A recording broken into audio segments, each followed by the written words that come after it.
কড়াতেই শাকটা থাকবে, এই গরমেতে অনেকটা ঝরঝরে হয়ে যাবে। আরও এই যে আমি লাউ শাক আজকে বানাবো, কিভাবে বানাবো দেখবেন। লাউ শাকটাকে ভালো করে কেটে ধুয়ে নিয়েছি, এবার কিভাবে বানাবো দেখতে থাকুন। কড়াইয়ে সর্ষের তেল দিচ্ছি, এটা সর্ষের তেলই করব। এই যে কালা জিরে দিলাম,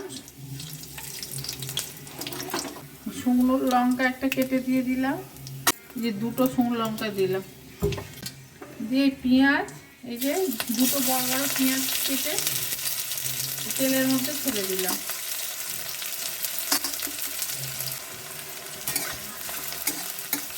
পেঁয়াজটা আধ ভাজা করে ভাজবো, পুরোটা ভাজবো না, পেঁয়াজটা একটু কাঁচা কাঁচা থাকবে, সেইভাবে ভেজে তুলবো।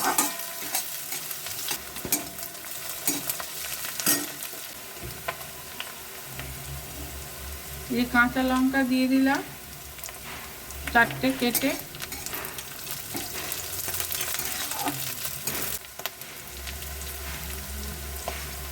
দিয়ে লাউ শাকটা তুলে দিচ্ছি।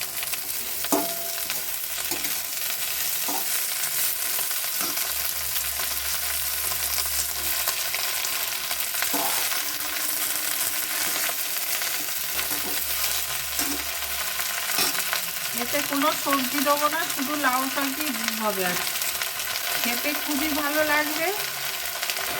আর 1 চামচ হলুদ দিয়ে দিলাম, আর কোনো মশলা না, ব্যাস।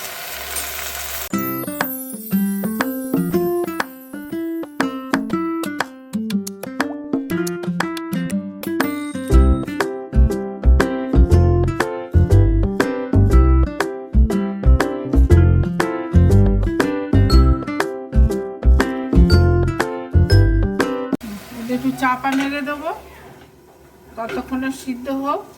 আরেকবার খুলে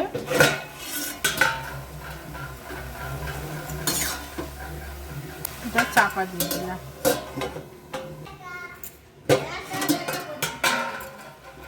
এবার খুলে দেখছি জল শুকিয়ে গেছে, আমার ডাঁটাও সিদ্ধ হয়ে গেছে।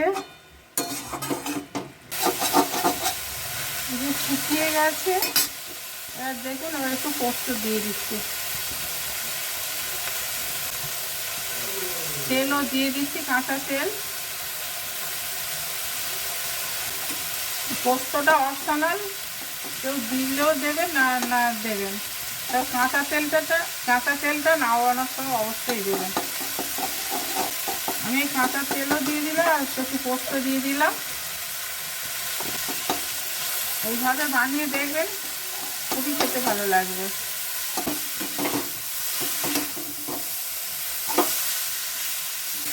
চাষের লাউ শাক হলে তো আরও সুস্বাদু লাগবে খেতে। এটা চাষেরই লাউ শাক, আমার মামার বাড়ি থেকে আমি এনেছি, তাদের প্রচুর লাউ শাক হয়েছে, আমাকে দিল, তাই এটা দিয়ে এসে রান্না করেছি।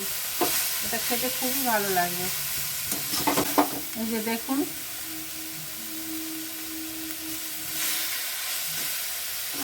গ্যাসটা আমি নিভিয়ে দিলাম।